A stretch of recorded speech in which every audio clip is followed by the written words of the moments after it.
Bisa ada kemungkinan bakal nambah korban di situ. Sayangnya jatuhnya pas di tengah lintasan saya. Sirkuit itu layak tidak? 813 Tikomo Podcast. Sit down please. Waalaikumsalam warahmatullahi wabarakatuh. Selamat malam, karena podcast direkod malam hari. Jadi selamat malam, salam sejahtera untuk kita sekalian. Hari ini Tikomo Podcast kedatangan tamu mantan pembalap Gorontalo, Matias Pasa. Selamat datang, bro. Matias R. Pasa. Bagaimana kabar hari ini? Alhamdulillah sehat walafiat. Luar biasa ya. Untuk keseharian hari ini, alhamdulillah. Alhamdulillah ya. Aktivitas sekarang, bro? Sekarang saya lagi bergabung di perusahaan swasta di bagian dealer di bagian dealer di PT Hasrat Abadi divisi Yamaha, Sebagai apa? sebagai supervisor di dealer Limboto. Oke, sekarang hadir di Tikomo Podcast ini, orang bahas apa ini?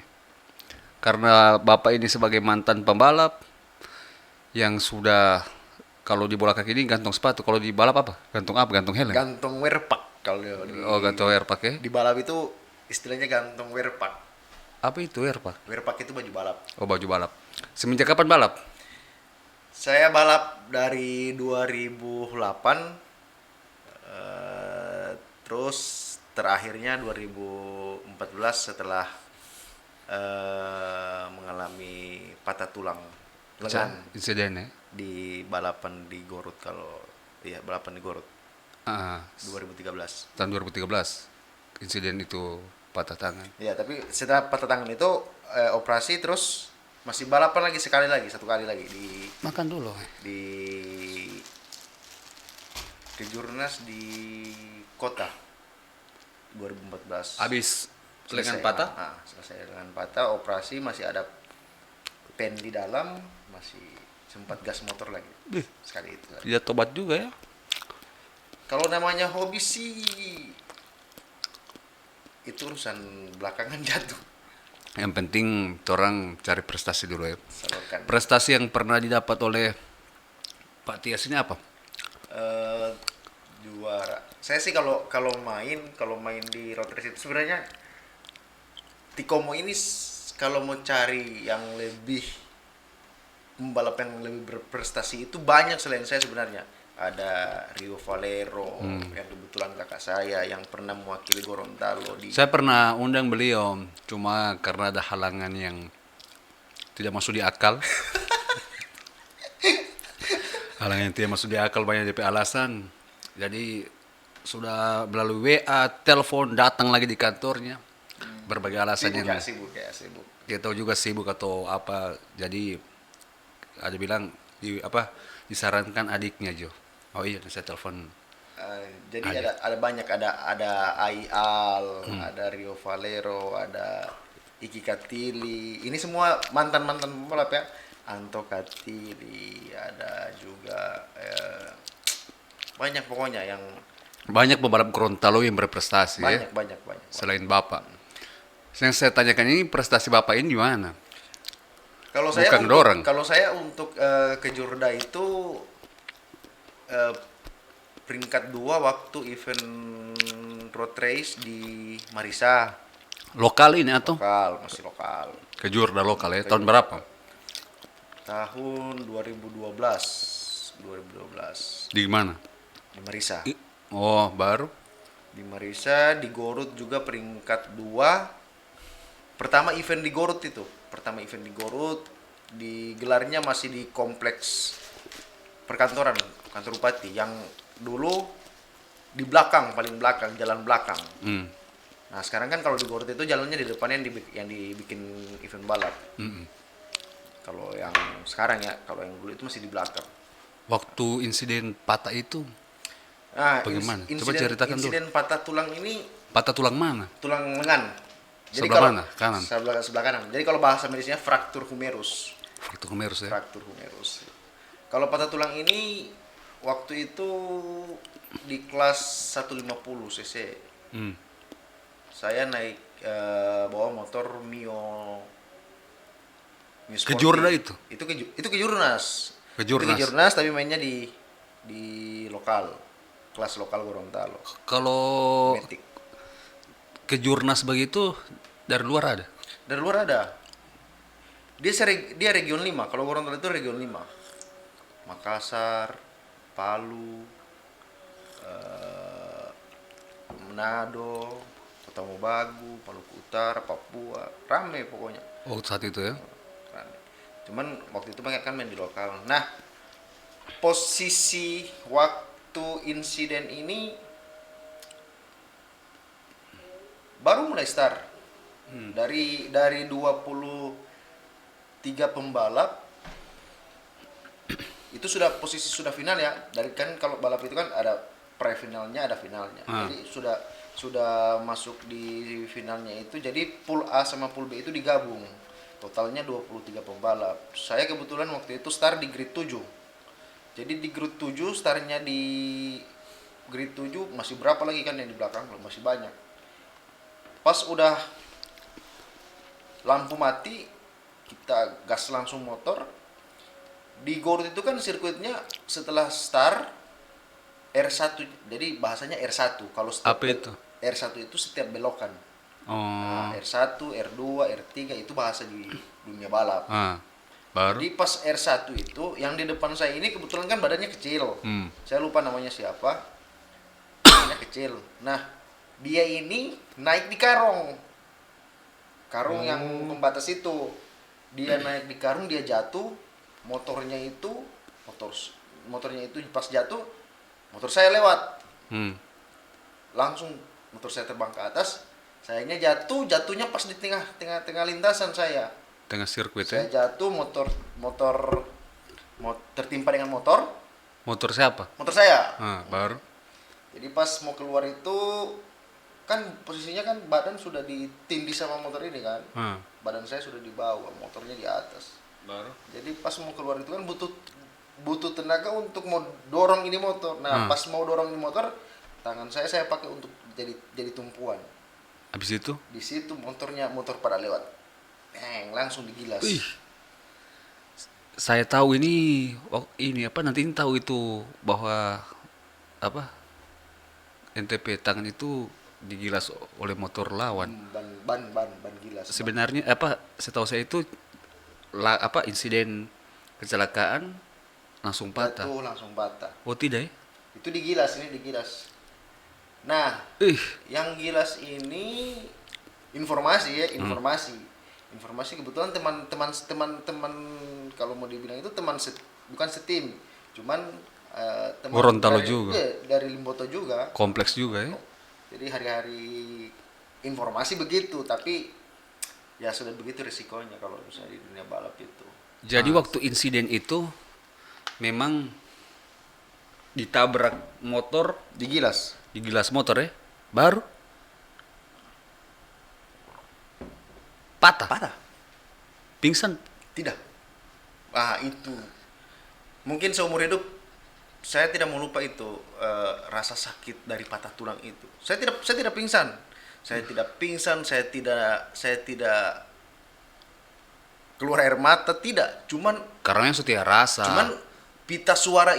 teriakan pita suara ini sampai getaran pita suara ini berasa sekali kalau mau diingat.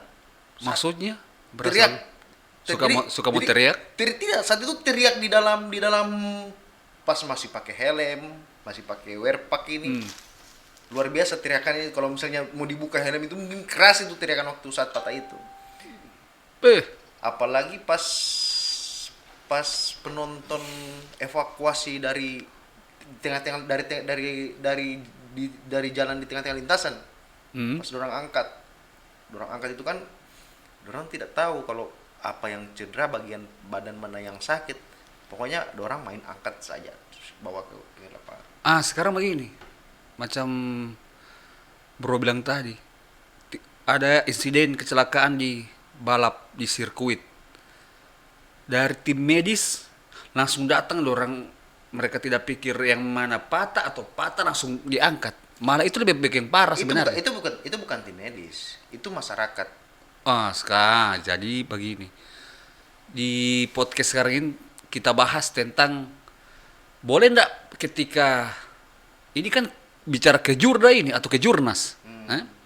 Boleh ndak ketika insiden terjadi pembalap jatuh tiba-tiba penonton datang langsung angkat pembalap. Sebenarnya tidak bisa. Itu. Karena balapan sedang lagi sementara jalan.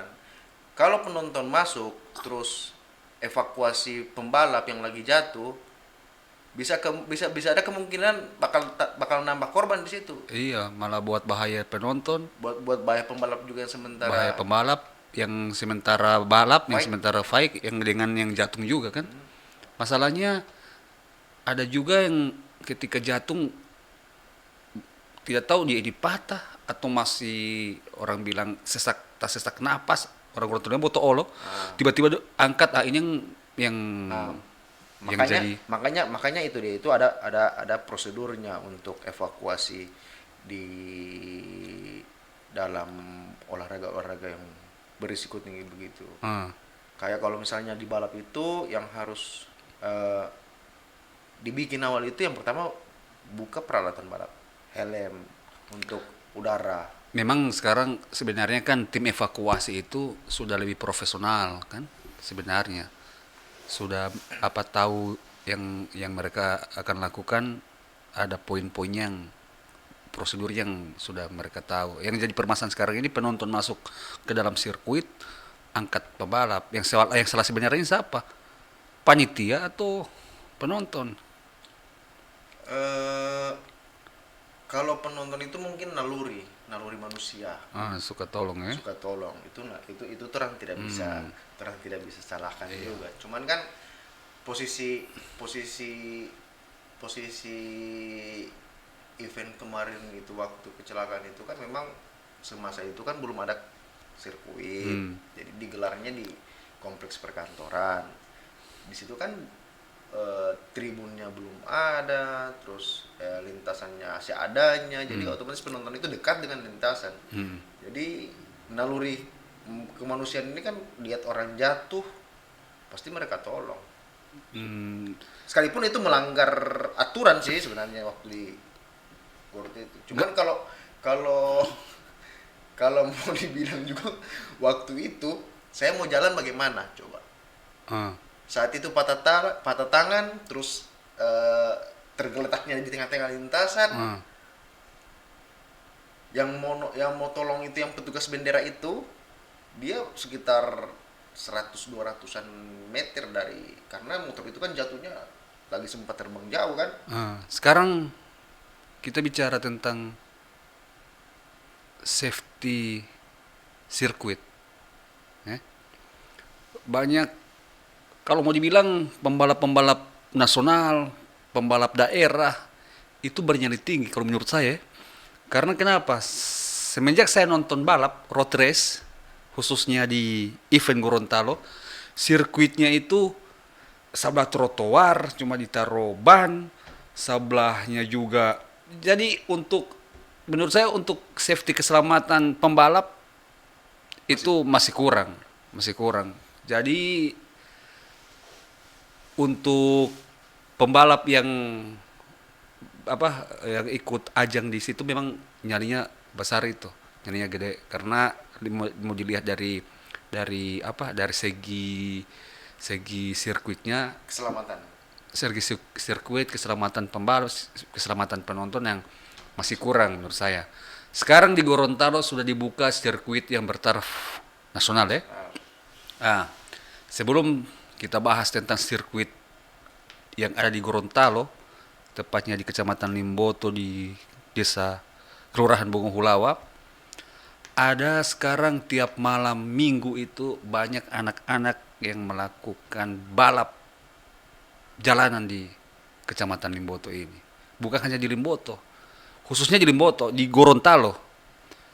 Dari mantan pembalap Limboto, apa pesan untuk anak-anak yang balap di jalanan, sedangkan pemerintah sudah menyediakan sirkuit yang bertaraf nasional? Eh, Memang kalau waktu saya umur 20-an itu, waktu masih aktif di balap-balapan gitu, terus terang memang pernah juga balapan liar, pernah Balapan jalanan ya. balapan jalanan, pernah, bahkan kita pernah dulu Taruhan. bukan taruhan, balapan itu Ah, waktu bulan Ramadan dulu. ah. Jadi kalau sudah pukul 12 malam Hmm. mau nunggu sahur itu Balap semua, dulu. semua itu pada balik ke rumah dulu. Dari Rio juga begitu lah. Terus pokoknya semua Ah. balik ke rumah dulu. Balik ke rumah. Terus muncul lagi, tapi muncul sudah pakai wear pack satu-satu. Oh, Wear pack. sudah ini ya, sudah safety ya. Sudah saya pakai wear pack. Jadi orang balapan di seputaran rumah adat itu. Oh, sekarang bukan. Sekarang yang terjadi, safety tidak ada, motor juga tidak safety, helm tidak pakai helm. Ah, baru jalan masih ramai. Memang kalau mau dibilang prosedur, dua-dua tidak sesuai prosedur. Bro juga tidak sesuai prosedur sebenarnya, karena lintasan bukan lintasan balap. Balap. Saran untuk anak-anak ini yang dipertanyakan sebenarnya sih, apa orang tua yang kurang mengawasi tentang anak-anak, atau ada perkembangan zaman lebih lebih lebih gila lagi nih soal balap jalanan. Eh, Mungkin kalau kalau orang lihat sekarang itu memang semua anak-anak usia umur 17-an tahun itu yang sudah bisa ada KTP itu, mereka rata-rata Ah, sudah mempunyai kendaraan satu-satu. ah. Eh, Niatnya orang tua ngasih kendaraan ke mereka ini untuk sekolah. Hmm. Kebanyakan anak-anak ini karena pergaulan, jadi Cuma Pixco tak lewat lagi. nah, Naik motor tak lewat lagi ya. jadi kebanyakan orang menyalahgunakan kendaraan yang diberi Ah. ini sama orang tua. Jadi memang pengawasan orang tua itu penting sekali. Jadi anak-anak sekarang itu harus dibatasi jam keluarnya, jam 10 sudah harus balik ke rumah. Kalaupun mau isi bensin seadanya untuk dia jalan-jalan seputaran rumah saja, tidak harus sampai dia di nyebrang ke kota atau ke Gorot atau kemana. Sekarang ini masalah sekarang ini kan suatu sirkuit yang disediakan oleh pemerintah, disediakan oleh bupati. Kenapa dari kalian mantan pembalap ini tidak sosialisasikan ke mereka? Kenapa sudah ada sirkuit? Silahkan kalau mau latihan, mau balap di sirkuit, yang penting sesuai prosedur, safety race, pakai water park, sepatu, helm sesuai Wear pack. standar, wear pack, pakai helm sesuai standar, kaos tangan. Kenapa tidak sosialisasi begitu? Sedangkan bibit-bibit pembalap ini mulai dari mereka-mereka ini sebenarnya, pembalap-pembalap jalanan ini sebenarnya. Kalau sore pasti mereka di sirkuit. Kalau sore pasti mereka Oh, saya lihat juga bukan dari sini, yang cuma kebanyakan dari luar kabupaten. biasanya yang itu yang begitu DP nama istilah wawahea. Biasa karena begini. Kalau orang sudah pernah balapan di atas lintasan, Hmm. pasti mau balapan, mau ngebut-ngebutan di jalan-jalan umum itu enggan. Kenapa? Karena begitu juga saya dengan teman-teman lain. Hmm. Rata-rata orang kalau mau balapan, mau ugal-ugalan di jalan itu karena mungkin sudah puas ugal-ugalan di dalam lintasan, mau ugal-ugalan di jalanan umum itu orang pasti enggan. Karena begini, kalau di lintasan orang belok kiri belok kanan, Ah. orang tahu yang dari sana itu tidak ada. Jalan ini memang khusus untuk satu arah, jadi paham. Jadi memang untuk sirkuit, orang belok jalan free, Ah. tidak ada orang. Waktu lalu ini ya? Nggak, ini saat di lintasan. Oh, saat Saat lintasan. di lintasan. Tapi lain kalau misalnya orang mau ngebut di jalan umum, jalan raya, berapa meter orang mau break kendaraan, terus belok kiri, orang tidak bisa prediksi. dari jalan sebelah itu ada orang yang datang juga atau bagaimana, karena ini jalanan umum. Jadi itu yang bikin orang sampai orang racer itu yang sudah matang, sudah lama di dunia balap itu yang enggan mau ngebut-ngebutan di jalan. Kebanyakan orang anak-anak yang suka nonton saat event road race, jadi mereka timbul rasa ini, bagaimana itu motor laju begitu, pulang rumah. Sekarang itu jadi permasalahan. Kalau bisa itu menjadi PR untuk kalian yang mantan pembalap yang sudah pernah ikut event, bilang ke mereka kalau balap di jalanan ada beresiko ini. Kalau balap di event, selain mau didapat prestasi, ada apa untuk meningkatkan prestasi lagi, bisa di lintasan balap yang memang khusus untuk balapan, bukan di jalanan. Kalau ada sekarang begini, kalau di sepak bola itu kan ada organisasi yang menaungi pemain bola ya. Macam contoh kalau di Gorontalo Pemprov atau kalau di kecamatan, KONI kecamatan ada di bagian struktur organisasi ada. Kalau di balap IMI balap. Pemprov Ikatan Motor Indonesia. Jadi IMI bukan apa? Bukan organisasi khusus motor semua. Iya, dia khusus mobil, motor. Jadi setiap pembalap itu harus registrasi dulu di IMI. Setiap pembalap ya? Ada KIS, ada KTA-nya. Oh begitu ya? Itu wajib untuk setiap pembalap. Jadi real pembalap itu yang sudah mengantongi 2 kartu ini, KIS sama KTA. Jadi KIS itu waktu apa guna KIS dengan KTA? KIS itu kartu izin start. Kalau tidak KIS? Nggak bisa sebenarnya. Oh, banyak yang tidak KIS menurut saya ini. Ikut balap. Itu Sekarang untuk kasih keluar KIS, mau ikut apa dulu ini? Tes apa? Macam contoh kalau SIM kan ada DP ikut tes. Iya. Jadi KIS itu kartu izin start. Jadi orang pertama bikinnya KTA, kartu tanda anggota IMI. Nah, dari KTA itu mereka kalau ingin mengembangkan bakat di dunia balap itu namanya saja KIS, kartu izin start. Tidak harus dia tahu balap atau apa, kan dia orang belajar itu juga kan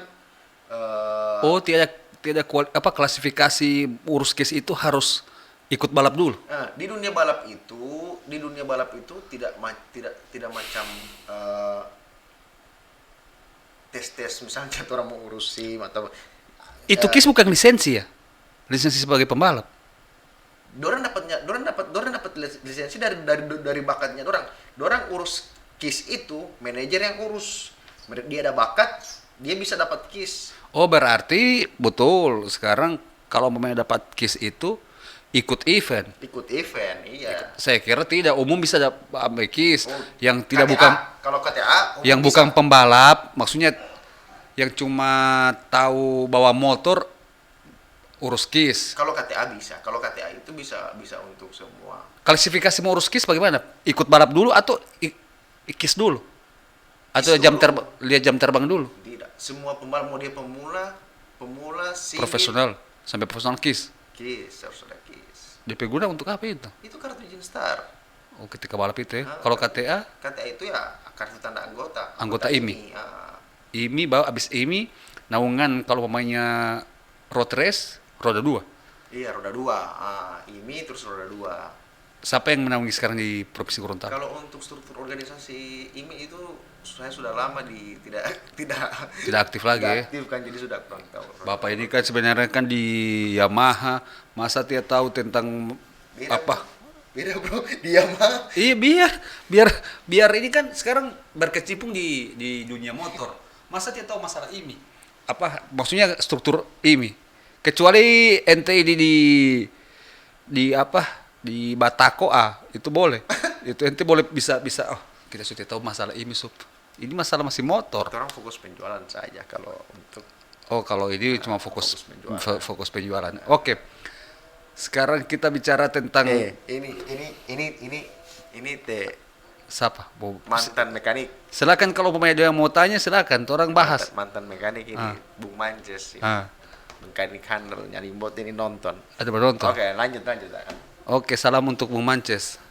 Jadi sekarang sudah disediakan arena balap oleh pemerintah. Berkali-kali saya bilang sudah disediakan, masih ada saja anak-anak, adapun orang dewasa yang menaungi mereka dari belakang. Mekanik-mekanik juga ada dari belakang. Lihat-lihat orang nonton, ada juga yang taruhan tentang orang. Orang sudah dewasa-dewasa semua. Sebenarnya itu jadi PR untuk IMI, pengurus IMI dalam kategori yang menaungi road race, menaungi roda 2. Banyak nyawa yang sia-sia di lintasan ilegal, balap jalan. Menurut Pak Bro, bagaimana, apakah ada saran untuk supaya IMI lebih aktif lagi mencari bakat di jalanan? Kalau klarifikasi ya kalau kita salah. Kita pernah lihat di media sosial kalau nggak salah. Kalau nggak salah di Jakarta sana ya. Ada ibu-ibu mengeluh. Pak, dorang pe kompleks bahasanya dorang pe kompleks ini banyak sekali orang-orang balap liar. Dari pihak polisi adakan lomba untuk orang yang sering ikut-ikutan balap liar loh. Kalau Dia buat lomba ya? iya dia buat Tapi dibuat di sirkuit. itu yang saya kurang tahu. Cuman itu beritanya itu saya pernah lihat. Oh, memang betul. Saya juga pernah lihat itu. Jadi daripada ini anak-anak ini cuma habis di balap liar, Polri merangkul mereka semua. Daripada ngoni kalian ini balap di sini di lintasan balap yang tidak sesuai prosedur, kenapa orang bikin kompetisi? Jadi polisi yang menaungi dorang buat event untuk balap. Begini. Itu kan juga termasuk pembinaan toh? Pembinaan, tapi di luar dari IMI. Cuma dari Polri. Yang sekarang saya tanyakan dari IMI. Ada enggak organisasi atau unit atau bidang dari IMI yang menaungi macam tuh orang main bola, ada pencari bakat, orang lihat-lihat di jalan, orang panggil, begitu. Ada dari IMI begitu? Oh ada kan itu pernah terjadi waktu jadi mau perekrutan pembalap yang mewakili Gorontalo di ajang PON. Itu dibikin kan seleksi juga. Tes juga ya? Tes juga, seleksi juga. Beberapa pembalap yang poinnya terbanyak, yang terbaik itu berhak mewakili Gorontalo. Itu juga satu bentuk kegiatan yang dilakukan oleh IMI untuk. Kalau menurut saya begini, ini anak-anak yang sekarang balap-balap liar itu karena orang pertama tidak percaya diri untuk masuk lintasan balap. Kalau menurut pandangan saya, kepercayaan diri mereka itu sebenarnya tidak ada. Dorang itu sebenarnya pengen ada dari pengurus rangkul mereka maju orang balap. Dorang itu paling suka sekali mau balap. Cuma percaya diri ketika mau lari macam orang main bola. Mau ikut seleksi, mau ikut tes, entah mau ikut mantor ini. Nanti teman-teman panggil maju orang mau ikut seleksi. Begitu. Alasannya cuma satu. Cuma ini. Iya, maksudnya kalau masalah duit kalau budget itu hal-hal yang memang yang perlu harus orang sediakan. Cuma setidaknya dari pengurus IMI ini yang menaungi roda 2 itu kasih fasilitas lah ke anak-anak. Nah, sekarang dari kemarin ada insiden di sirkuit balap Gorontalo. Salah satu pembalap asal Gorontalo Utara meninggal di lintasan balap. Sebelumnya Tikomo Podcast beserta Pak Matias mengucapkan belasungkawa untuk keluarga pembalap dari Gort ini, dan untuk yang ditinggalkan semoga ditabahkan. Oke, kita bicara tentang masalah pembalap ini. Untuk ketika kan pengalaman ketika turun race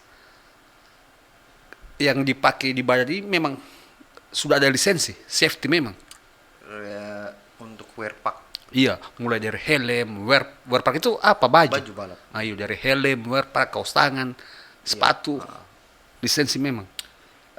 Wear pack itu ada berapa kategori. Ada wear pack harga sesuai harga ya. Ah. Ada yang di bawah 1 juta, ada yang di atas 1 juta, ada yang sudah puluhan juta. Itu nanti diperiksa ketika balap itu. eh Kalau sepanjang waktu Ini karena kemarin saya ikut balap, wear pack saya sih memenuhi standar. Diperiksa nggak jadi, itu? Jadi karena kasat mata saya sudah bisa lihat, kasat mata. Secara kasat mata saya sudah bisa lihat ini, wah ini wear pack yang bagus atau yang tidak bagus atau yang biasa-biasa. Secara terang lihat begini saya terang bisa tahu. oh, bukan, kalau ngoni bisa tahu. Setidaknya pemula-pemula yang datang mau balapan ini, kalau so profesional yang pernah ikut kan so tahu dong. Jadi ada ini kan balap-balap ini sebenarnya yang saya bilang tadi high risk, resiko tinggi ini. Keselamatan memang turut pertaruhkan. Jadi SOP untuk safety rider itu memang harus diutamakan. Panitia enggak periksa enggak kalau ketika orang balap ini yang balap apa baju balap diperiksa, helm diperiksa, sesuai enggak? Kaos tangan diperiksa. Itu yang saya tanyakan tadi. Helm, jadi kembali ke kesadaran pembalap itu ya. Jadi kembali ke kesadaran pembalap. Karena niatnya dorang terlalu, kadangkala dulu juga saya waktu balap itu karena suka mau rasa bagaimana di ikut balapan ini, nomor dua ini wear pack, nomor dua ini helm. Tapi ya itu kembali ke kesadaran pembalap itu sendiri. Kalau memang dia jaga, memang dia tahu resikonya, tidak harus "Wah, kita mau ikut balap dulu, gampang itu resiko apa semua." Cuman kan yang sekarang ada di Gorontalo ini kan itu dulu yang orang pikir, orang action dulu baru orang safety dulu. Ah, sekarang sirkuit yang ada di Limboto ini untuk umum bisa enggak itu?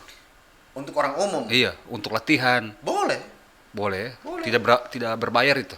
Tidak, untuk Free. sekarang masih free. Gratis ya, jadi untuk latihan. Tahun saya masih free. Oh, jadi untuk ketika balap itu turun balap tidak diperiksa panitia sama sekali ya? Ada nggak yang menaungi itu?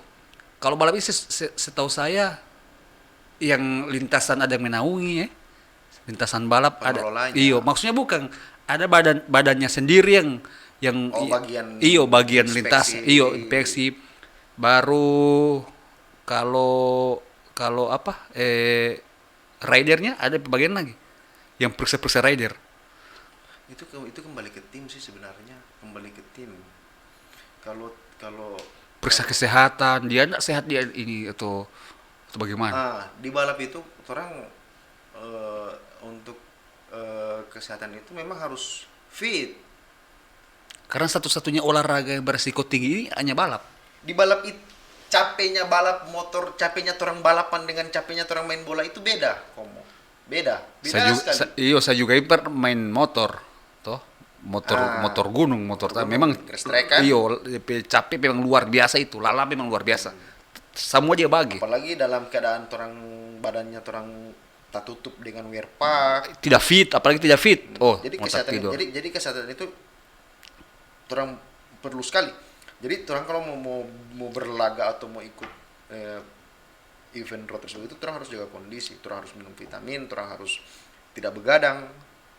Kalau di bola kan kadang-kala orang masih boleh begadang itu. Biar nanti karena di bola kan kerja sama tim. Kalau di sini tidak individual. Nah, sekarang insiden kemarin itu apa? Kejurda. Kejurda ya? Kejurda. Salah satu pembalap terbaik Gorontalo meregang nyawa di lintasan balap. Menurut Bro, sirkuit yang dibangun oleh pemerintah ini sudah layak untuk digunakan, dipakai untuk lintasan balap, baik kejurda, kejurnas. Kalau untuk mau ke situ, saya belum langsung mau ke situ. Saya masih mau bilang, saya sebagai dulunya pernah di dunia itu, saya itu sekarang bersyukur sekali sudah ada lintasan di Gorontalo, khususnya di kabupaten. Karena efek positifnya bakal banyak dari sirkuit ini, Iya. dari lahirnya sirkuit ini. Itu tadi Membawa nama provinsi bagus. orang itu nomor kesekian. Yang terutama anak-anak ini sudah ada tempat untuk Ada wadah untuk menyalurkan orang minat, bakat. Terus yang kedua, orang lagi so kurang mau lihat orang mau ugal-ugalan siang, sore, malam. Orang pasti larinya ke situ, ke sirkuit itu. Sekarang yang jadi pertanyaan sekali lagi untuk saudara Tias ini yang mantan pembalap, sirkuit itu layak tidak? Menurut pandangan saudara layak tidak? Oke, tidak usah jawab karena yang bisa menjawab adalah ahlinya.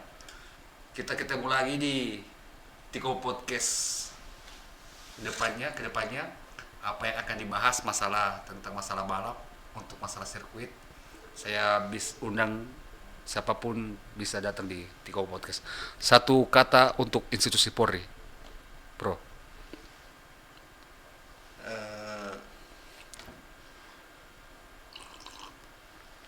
Apa ya kalau untuk Polri, tetap jaya selalu, tetap presisi, Terima kasih banyak. selalu mengayomi masyarakat. Oke, terima kasih banyak. Untuk IMI Gorontalo. IMI Gorontalo, ini kan tahun 2022 2026 kalau nggak salah ya. Iya. Gorontalo bakal jadi tuan rumah untuk ajang PON. Balap ya. Semua. Jadi kerja keras IMI nih, IMI Gorontalo. Untuk bukan cuma ini, untuk cabang olahraga semua, mudah-mudahan di PON yang akan datang nanti IMI Gorontalo bisa menjadi yang terbaik melalui pembalap-pembalapnya, bisa menjuarai. Untuk sirkuit di Gorontalo. Otomatis sirkuit itu bakal di-upgrade. Oke, terima kasih atas kehadiran Matias Pasap, mantan. Satu lagi. Apa? Untuk pencinta motor, Yamaha sudah mengeluarkan Fazio ya. Fazio Hybrid 125 Matic. Jangan lupa kalau mau pesan inden di Oke, Yamaha jadi GSI kalau mau Motor. pesan motor Yamaha ada di apa? Nmax Yamaha Limboto di mana kantornya ini? di kompleks Menara Toir Pakaya, belakang kantor DPRD Gorontalo. Oke, terima kasih atas kehadirannya. Semoga sehat selalu. Thank you.